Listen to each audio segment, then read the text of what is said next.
आपने बहुत मेहनत करके अपनी वेबसाइट के लिए कंटेंट तो बनाया है, चाहे वो ब्लॉग पोस्ट का कंटेंट हो, लैंडिंग पेज का कॉपी हो, या फिर कोई भी इमेज वीडियो, या फिर कोई भी आर्टिस्टिक चीज़ें, या कुछ भी जो आपने आप खुद बनाया है अपनी वेबसाइट के लिए, या फिर आपका कंपनी के लिए आपने बहुत मेहनत करके ब्रांडिंग किया, उसका ब्रांड बनाया उसका, चाहे वो उसका लोगो हो, स्लोगन हो, या कुछ भी आपका ब्रांड रिलेटेड एसेट हो, लेकिन कोई थर्ड पार्टी इंडिविजुअल या फिर कोई थर्ड पार्टी बिजनेस आपके बिना परमिशन से आपका एसेट इस्तेमाल कर रहा है, उसको कमर्शियल यूज़ कर रहा है अपना वेबसाइट पे, या फिर कोई भी अपना जो सोशल प्रोफाइल है, ऑनलाइन प्रोफाइल से, उसमें गलत तरीके से इस्तेमाल कर रहा है आपका परमिशन के बिना, तो उस वक्त आपको कैसा लगेगा? ये तो गलत बात है।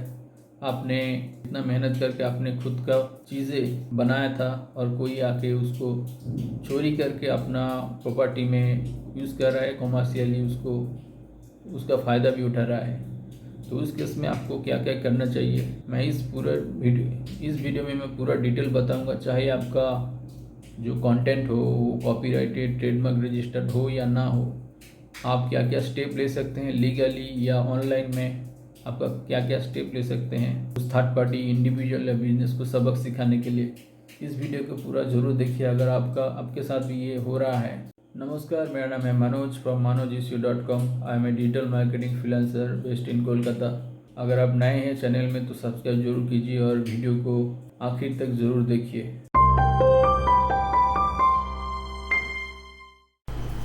सो फ्रेंड्स, इस वीडियो में जैसे कि मैंने बोला है, अगर आपका वेबसाइट का कंटेंट या सोशल प्रोफाइल का कंटेंट कोई थर्ड पार्टी बिजनेसेस या इंडिविजुअल गलत तरीके से इस्तेमाल कर रहा है, आपका परमिशन के बगैर यूज़ कर रहा है, कमर्शियली उसको यूज़ कर रहा है, तो उस केस में आपको क्या क्या स्टेप लेना है लीगली या ऑफलाइन में या ऑनलाइन में, क्या क्या स्टेप लेना है, मैं इस वीडियो में प्रैक्टिकली करके बताऊंगा। सिर्फ आपको स्लाइड से ही नहीं दिखाऊंगा, क्योंकि मेरा एक एसईओ क्लाइंट के साथ भी सेम इशू हो रहा है। उनका वेबसाइट में जो कंटेंट था या थीम था, इमेजेस था, वो कुछ वेबसाइट ने गलत तरीके से यूज़ कर रहा है उसे।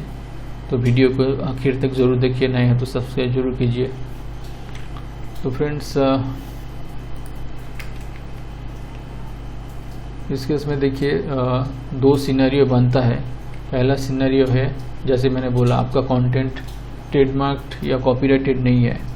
ये ट्रेडमार्क या कॉपीराइटेड के बारे में मैं सेकंड सीरियो में डिटेल समझाऊंगा। शॉर्ट में सिंपल भाषा में बोला जाए तो ये एक तरीके का सरकारी दलील है। आपने दलील है किस चीज़ का? जैसे प्रॉपर्टीज़ का दलील रहता है, आपका प्रॉपर्टी का दलील आपके नाम से रहता है, वैसा ही कोई भी क्रिएशन हो इंटेंजिबल, जैसे आपका कंटेंट हो गया, कोई लिटरेचर हो गया, कोई इमेज आपने बना है, आर्ट वर्क, या फिर आपका बिजनेस का लोगो, ट्रेडमार्क, सब कुछ का कॉपीराइटेड या ट्रेडमार्क होता है। वो गवर्नमेंट के पास एक दलील रहता है कि आपका नाम से वो आपका चीज़ है। ठीक है, सिंपल भाषा में बोला जाए तो यही है। पहला सिनेरियो बनता है, आपका के पास कोई दलील नहीं है आपका जो कंटेंट है, लेकिन वो आपने ही बनाया है, आपके पास ओरिजिनलिटी है, ओरिजिनल क्रिएशन का डॉक्यूमेंट है, मतलब प्रूफ है आपके पास। पहला सिनेरियो वो है। सेकेंड सिनेरियो है, आपके पास दलील है, ट्रेडमार्क या कॉपीराइट रजिस्टर्ड है आपका क्रिएशन का। तो हम पहले सिनेरियोस के बारे में डिटेल चर्चा करेंगे। आपके पास कोई कॉपीराइट या trademark registered bye copyright office headed by the registrar of the copyrights. Government India का ऑफिस होता है अपना, जहाँ पर जाके बिजनेसेस कोई भी पर्सन जिसको कॉपीराइट चाहिए अपना क्रिएशन का, वो दाखिल कर सकता है, सर्टिफिकेशन कर सकता है, रजिस्टर्ड कर सकता है अपना क्रिएशन के बारे में। पहला जो स्टेप लेना है आपको, document and identify the infringement. मतलब होता है आपको पहले आइडेंटिफाई करना होता है कहाँ कौन सा साइट ने आपका कंटेंट या कुछ भी चुराया है ऑलरेडी। ठीक है, इसके लिए आपको कुछ टूल्स को यूज़ करना है, जैसे Copyscape, Grammarly, to locate all URLs where your content appears. सिर्फ यही दो नहीं, और भी बहुत सारा प्लेगियरिज्म चेकर होता है, जो मेनली आपका जो टेक्सचुअल कंटेंट है वो आइडेंटिफाई करने में काम आता है। जैसे मैं दिखाता हूँ आपको, एक टूल्स है क्यूटेक्स्ट नाम का। इसका इन सारे टूल्स का लिंक मैं नीचे डिस्क्रिप्शन में दे दूँगा। क्यूटेक्स्ट में जाके आप कोई भी अगर मान के चले इसी को ही हम पेस्ट करेंगे तो वो पूरा इंटरनेट में ढूंढेगा जहाँ पर ये कंटेंट सेम टू सेम डाला गया है और दिखा देगा कितना मैच है, कौन सा साइट में कितने सेंटेंस यूज़ किया गया है, कितना परसेंटेज ऑफ कंटेंट। तो अगर आपको लगता है कोई भी साइट आपका पूरा बिल्कुल कॉपी किया तो उसको आप डिटेक्ट कर सकते हैं और आगे चल के मैं बताऊंगा क्या क्या स्टेप ले सकते हैं। एक करके दिखाता हूँ आपको। देखिए मैंने चेक किया, इधर चेक कर रहे हैं अभी।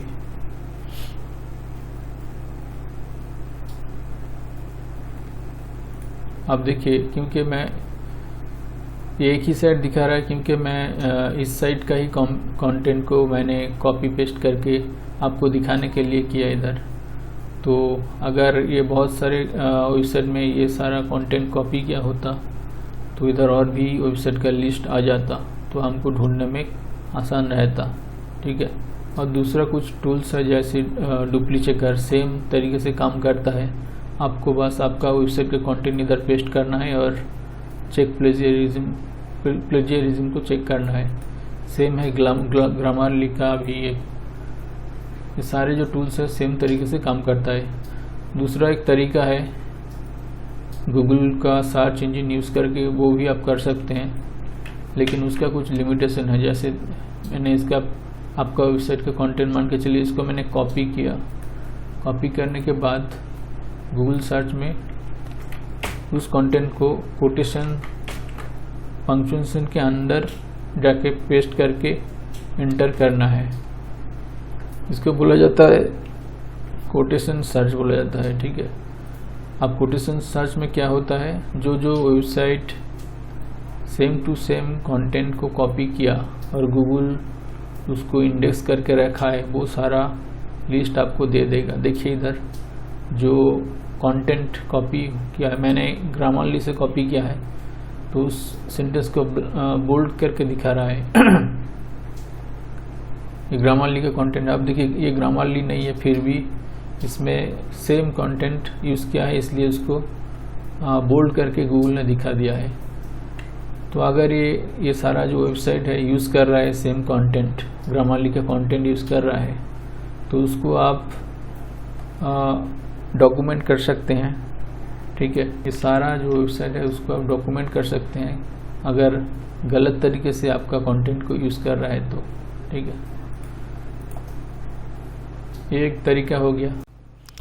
अभी जो तरीका मैंने आपको बताया वो है आपका टेक्सचुअल कंटेंट। मतलब अगर कोई साइट आपका टेक्स्ट ब्लॉग कंटेंट या लैंडिंग पेज का कॉपी सेम टू सेम अपना वेबसाइट में या ऑनलाइन प्रोफाइल में डाल के रखा है, उस केस में आपको कैसे ढूंढना है मैंने बताया, सारे टूल्स यूज़ करके, टेक्निक यूज़ करके। लेकिन अगर कोई साइट आपका कोई विजुअल कंटेंट को कॉपी कर रहा है सेम टू सेम, मतलब इमेज या GIF जो एनिमेशन होता है उसको, उस केस में आपको कैसे पता चलेगा, वो भी तरीका है। गूगल का ही एक टूल यूज़ करेंगे हम उस केस में। गूगल का जो सर्च बाय इमेज फीचर है उसको यूज़ करके हम ढूंढ सकते हैं कौन सा साइट आपका same image, same graphics, same GIF animation use कर रहा है और उसको डॉक्यूमेंट कर सकते हैं बाद में एक्शन लेने के लिए।